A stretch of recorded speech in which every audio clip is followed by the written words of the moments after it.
ကချင်လွတ်လပ်ရေးတပ်မတော် KIA ထိန်းချုပ်ရာမဘိမ်းမြို့နယ်မှာရွေးတူဆိုရစစ်တပ်နဲ့ KIA တို့အကြားတိုက်ပွဲတွေပြင်းထန်ဖြစ်ပွားနေပါတယ်။ငါးဦးခြေဆိုင်ခလာရ121ကထွက်လာတဲ့စစ်ကြောင်းနဲ့ KIA တို့ဟာမေလ9ရက်နေ့မှာတိုက်ပွဲဖြစ်ပွားနေတာဖြစ်ပြီးရွေးတူဆိုရစစ်တပ်ဘက်ကလက်နက်ကြီးနဲ့ဒရုန်းတွေအပြင်းထန်ပစ်ခတ်တိုက်ခိုက်နေတယ်လို့ဒေသရင်းသတင်းရင်းမြစ်တွေကဆိုပါတယ်။မနေ့ကမေလ9ရက်ထိတိုက်ပွဲဖြစ်နေတော့မယ်။စစ်တပ်ကလက်နက်ကြီးအပြင်းထန်ပစ်နေတာဒရုန်းတွေနဲ့လည်းတိုက်ခိုက်တယ်ကြားတယ်။ရွာ6ရွာကျော်လောက်ကပြည်သူတွေထွက်ပြေးနေရတယ်လို့ကချင်သတင်းရင်းမြစ်တို့က AR Times ကိုပြောပါတယ်။ရွေးတူဆိုရစစ်တပ်ဟာပြီးခဲ့တဲ့မေလ9ရက်က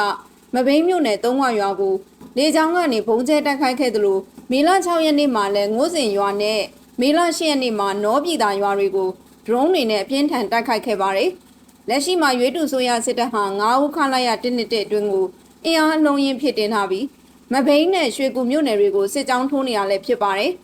ဒါအပြင်မိုးမိတ်မြို့တွင်မှာလည်းအင်အား1000လောက်ပို့ဆောင်ပြီးမဘိန်းနဲ့ဗမော်ဘက်ကိုစစ်ကူပေးဖို့ရည်ရွယ်ထားတာလို့လည်းသိရပါတယ်။အလားတူရွှေကူမြို့နယ်တွင်မှာလည်းမေလ2ရက်နေ့ကစလို့တိုက်ပွဲတွေပြင်းထန်နေပြီးကျွေးတူအစိုးရစစ်ကြောင်းတွေမှာစင်ငန်းထိထိုးဖောက်နိုင်ခြင်းမရှိဘဲအထိနာသေဆုံးမှုများပြားပြီးစစ်ကြောင်းတက်နေတယ်လို့လည်းသိရပါတယ်။မဘိန်းမှာတိုက်ပွဲတွေဆက်လက်ပြင်းထန်လာနိုင်တာကြောင့်ဒေသခံတွေစီရေးသတိရှိကြဖို့နဲ့ကြိုတင်တိမ်းရှောင်ကြဖို့ KIA ကနှိုးဆော်ထားသလိုရွှေကူနယ်တွင်းမှာလည်းစစ်တပ်အနီးမနေထိုင်ကြဖို့ရွှေကူ PDF ကသတိပေးထားပါတယ်ရှင်။